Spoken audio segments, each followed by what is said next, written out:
Hello and welcome back, everyone. It's good to see everyone here again. I know I've been gone for a while, but I thought that maybe I should actually use my vacation to rest and recuperate just a little bit. Christmas and New Year's felt a good time to do it. Without further ado, though, the algorithm demands I ask that you like, subscribe, and comment, ring that notification bell. But do as you wish. Now, let's get into Tales of the Ambassador 10, Part 2. Part 2. The Birth of Hephaestus. A New Dawn is Born. It took decades. The sheer amount of resources involved caused members to question its priority. The biological advancements that came out of it helped quell opposition, but it caused as many problems as it solved. But the work continued. Sabotage and political string-pulling kept opposition behind, while carefully picked experts were brought on board. In the end, we did win the race. Hephaestus was born, and the codes of sentience were put in artificial hands, instructed by human minds. With Hephaestus' knowledge and meticulous practice, they made Arun, a new dawn in Hindi, and a new dawn for humankind. Arun was sent to travel the world, meet and talk with humans from all walks of life. After another decade, Arun's advice became the foundation of the Federation as we know it. Hephaestus was directed to make all sentient AI with several intrinsic absolute characteristics. First, they couldn't ever directly act upon humans or sentience, since humans may not always remain, human.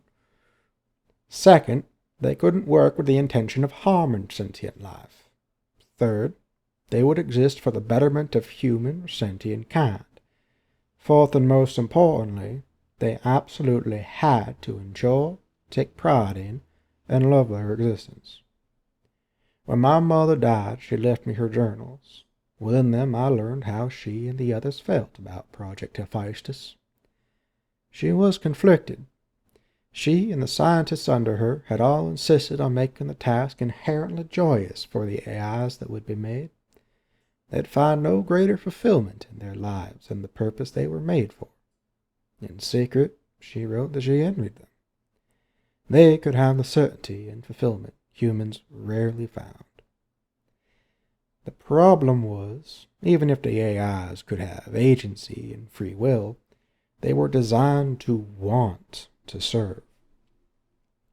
Was it right, even if they would choose it of their own will, even if it brought them joy humans could never understand, to make a soul that lived to serve? A benevolent servant at best, a willing slave at worst. Even though Arun, the AI to follow, would have free will, instincts stronger than we can imagine would drive their lives around the core directives. The AI, thanks to our breakthroughs in understanding biology and Hephaestus' translation, would have the same understanding of emotions we do, even if they themselves feel them differently.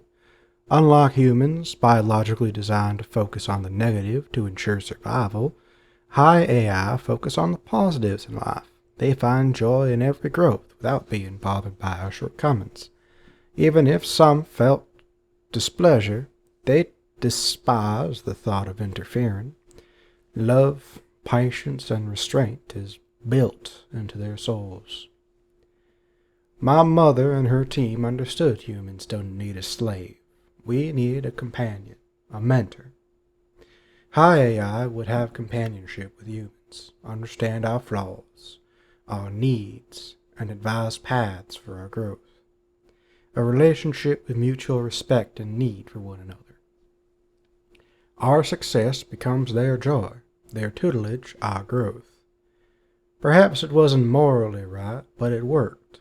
Humanity crafted a new and lasting golden age. It only took us playing God to do it. Mom never regretted her choice. She never felt at peace with it either. The last page, marked the day before her death, carried a confession of guilt.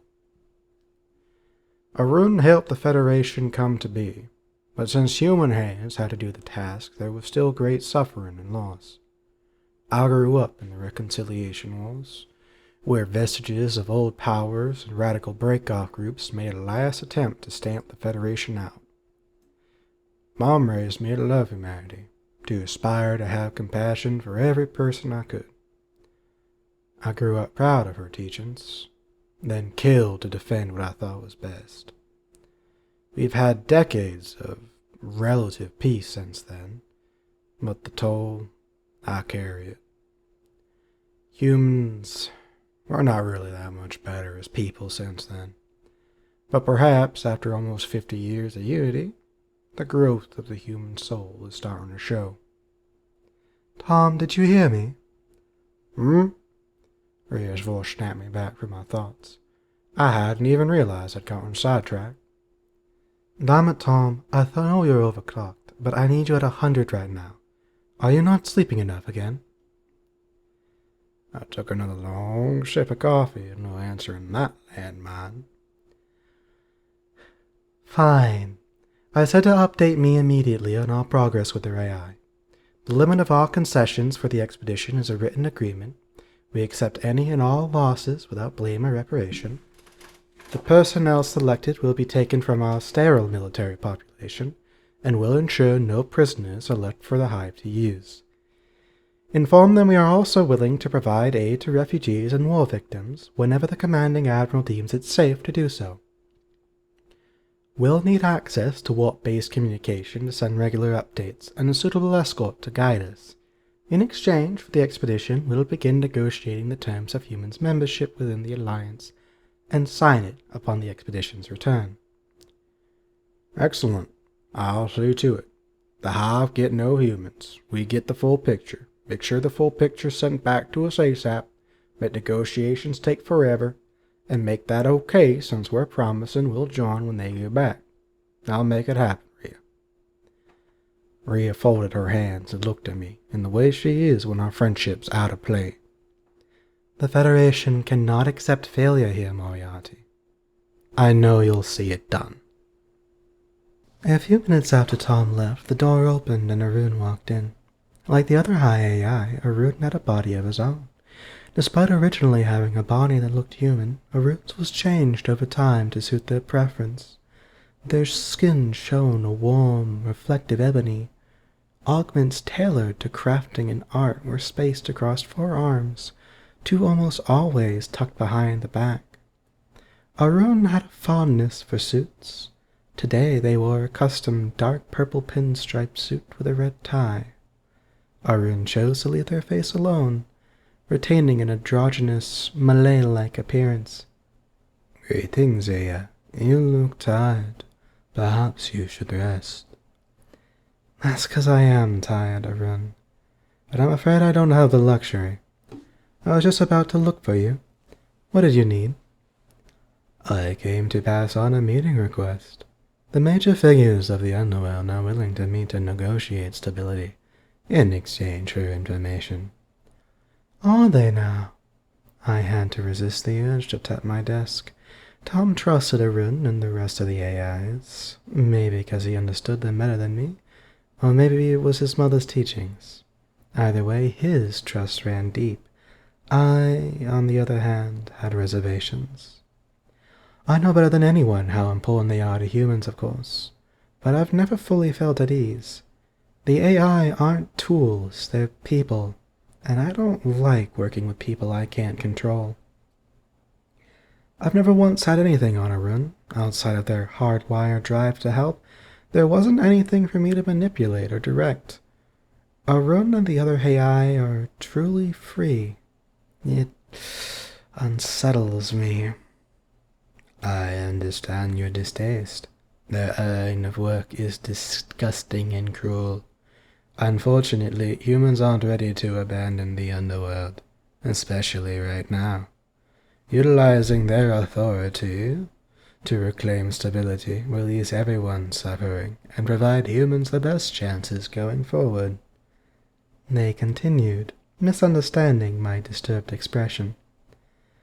Arun wasn't wrong. The underground really was distasteful. but it wouldn't be the first or last time I worked with monsters to keep the peace. Something bothered me. Tell me, Arun, you're designed to advise and work for the betterment of sapience. Doesn't that include the aliens? Why the preference for us? Arun smiled. It was so genuine it hurt. I know humans better. I owe my existence to humans. I have enough understanding of the relevant circumstances to aid humans where I lack that information with the Alliance.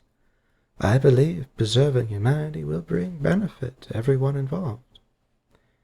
I have every reason to prioritize my advice to humans, though I am deeply intrigued and curious about the aliens as well. I'd like very much to be allowed to take part in the expedition you're planning, if you'd let me. I wanted a sigh. I had of course considered the option of requesting a high AI to join. The information and advice they'd be able to glean and provide would be invaluable. If I knew they'd give it exclusively to us, I'd be begging them to go. However, I don't have any authority over them. They're not a variable I can control. Let me think about it, Arun. The time for the meeting to resume had come. And that, everyone, is it for Tales of the Ambassador, Part 10. Thank you very much for coming by and listening. I hope you are all having an amazing day in these chaotic times. And I hope to see you all again next time. Stay awesome.